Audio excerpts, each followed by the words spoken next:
I have lived in apartment 4B at 2211 Harwick Avenue for 7 months and 12 days. I moved here from Lagos on a Sunday in October with 2 suitcases and a carry-on that was 3 pounds over the limit and cost me $75 at the gate. I paid it. I did not argue. I was new and I did not yet know which battles were worth fighting in this country. I know now. That was one of them.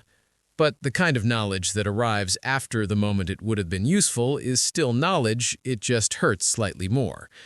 The apartment is a 3-bedroom on the 2nd floor of a building that smells like someone cooked fish in 2019 and the walls made a personal decision to remember it forever. My room is the smallest one. The listing said cozy. The property manager said great starter space. I say, if you stand in the center and extend both arms, you can touch opposite walls. I measured this on day 2. I am not sure why I needed to know.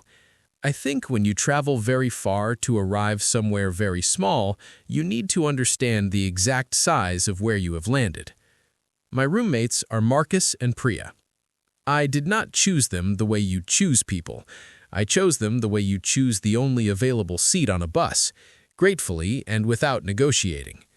Marcus is 27. He moved from Atlanta to become a screenwriter. He works at a coffee shop in Silver Lake, where he has memorized the orders of 34 regulars but has written 11 pages of his screenplay in 18 months. He knows this is not enough pages. He does not discuss it. He discusses the coffee shop, the traffic, the Lakers, the weather, everything that is not the screenplay. There is a beer in the refrigerator he has been saving for the day he finishes it. The beer has been there since before I moved in. I have watched it the way you watch something you are rooting for without being able to explain why. Priya is 29. She came from Hyderabad on an H-1B visa. She works 11-hour days at a tech company in Pasadena and sends $800 home to her parents every month on the 3rd without fail before she pays anything else. She does not talk about this. It is not a secret. It is simply a thing that happens, like rent happens, like the 101 freeway being slow on Friday afternoons happens. It is just the architecture of her life, and she lives inside it without asking anyone to admire the weight of it. And then there is me. I arrived with 2 suitcases and $1,200 in my account, and the telephone number of a cousin who had agreed to host me for 6 weeks, and the unshakable belief, specific to people who have not yet lived here, that America rewards people who work hard enough. I have since updated this belief.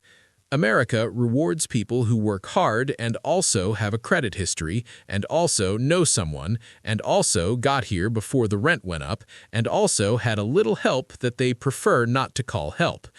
I am working on it. I am always working on it.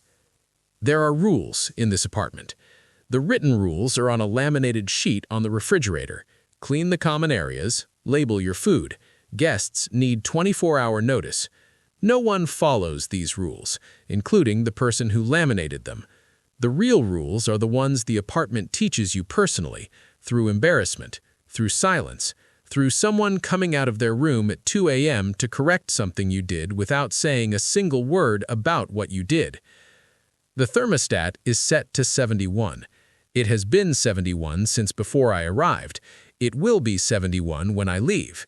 It is 71 the way the Constitution is in effect, not because everyone agrees with it, but because changing it requires a process nobody has the energy to initiate. I touched it once in February. It was 3 a.m., and I was cold, in a way that February in Los Angeles is not supposed to make you, because Los Angeles in February is allegedly mild, and yet I was cold.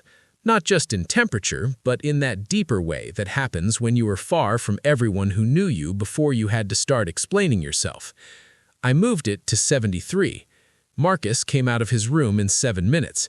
He did not say anything. He walked to the thermostat, moved it back to 71, got a glass of water, and returned to his room. We have never spoken about this. We will never speak about this. I sleep with an $18 Target blanket now, and I have accepted this the way you accept many things in a shared apartment, completely and without resolution. The kitchen is a system. In Lagos, a kitchen is a place where sound lives. Oil in the pan, someone talking over it, a radio that is on because no one is listening, but because silence in a kitchen feels like a question nobody asked. Here, the kitchen is quiet. We cook at different hours. We eat alone. We clean our dishes immediately because the dish rule is the one rule everyone actually follows, not out of respect for the laminated sheet, but out of mutual fear of becoming the person who left dishes in the sink. I have eaten 214 meals in this kitchen by myself. But then, one Sunday, I was making egusi soup, and the smell was doing what egusi soup does in enclosed spaces, which is to announce itself to every room with complete confidence and zero apologies. Priya came in. She looked at the pot. She asked what it was. I told her. She asked if it was difficult to make. I said, not once you know it. We cooked on adjacent burners for 22 minutes. We did not speak much. That evening, she left a container of her dal outside my door. No note, just the container. I ate it the next day. It tasted like something I could not name in English, but recognized somewhere older than language. I did not tell her this. I have not found the right shape for it yet. Let me tell you about the Venmo situation.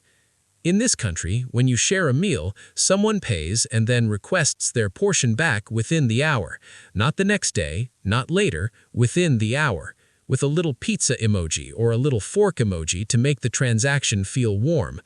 The first time Marcus Venmo'd me $6.50 for a pizza he had offered to order while I was standing in the kitchen, and he said, "You want in?" And I said, "Yes." The first time I got that Venmo notification 45 minutes later, I stared at my phone for a long time. Not because of the $6.50. Because at home, when someone says, "You want in?" that question is the transaction. The wanting in is the agreement. The sharing is the end of the accounting. Here, the wanting in is just the beginning of a separate financial process that will arrive in your notifications before the pizza box is cold. I paid the $6.50. I am still thinking about it. Now, when someone says, "You want in?" I say, "Actually, I'm good, thank you." And I make my own food, and I Venmo no one. And this is called adaptation.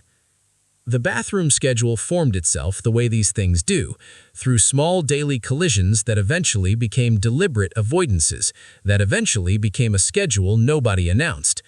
Priya, 6:15 a.m., 9 minutes, done. Marcus, 7:40 a.m., variable, once 24 minutes, I counted. Me, I shower at night. Night showers are better. There is hot water. There is no one waiting. You can stand there as long as you need to, and the only thing measuring the time is you. In this apartment, in this city, in this life where every hour is scheduled and every dollar is accounted for, and every morning begins with an alarm that does not care how you feel about it, the shower at midnight is the one place that does not require me to be efficient. I take long showers. I am not sorry. There is a group chat. It is called 4B. It has 47 messages across 7 months. 47 messages for 3 people across 7 months is approximately 2 messages per week, which sounds low until you understand that most of them are, "Package downstairs for someone named Mark? Not mine, not mine. Silence for 9 days." Or the EU one 2 months ago that simply said, "Something smells in the hallway," and we all agreed that something did, and then all 3 of us waited for someone else to investigate for 4 days until it resolved itself, which is the most honest portrait of shared apartment democracy I have witnessed.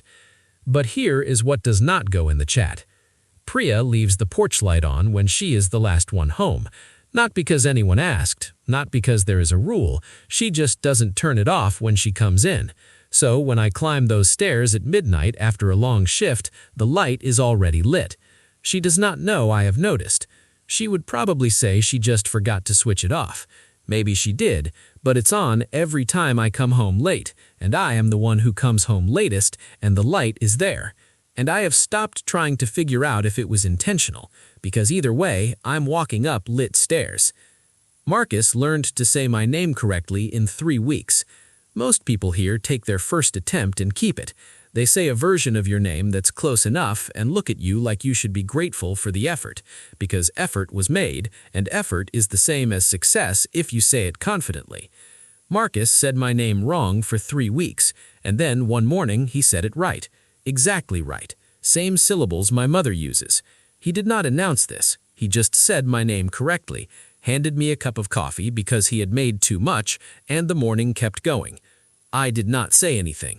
He did not say anything. But I drank that coffee and I thought, this is a person who practiced, privately, alone, without telling me he was doing it, and then one day he just got it right. That is the second kind thing that happened to me in America that nobody planned. The lease ends in October, 3 months away. We have not discussed it. This apartment does not discuss things in advance. It discovers them in real time and then adjusts. I do not know if we will renew. I do not know if Marcus will finally finish the screenplay and move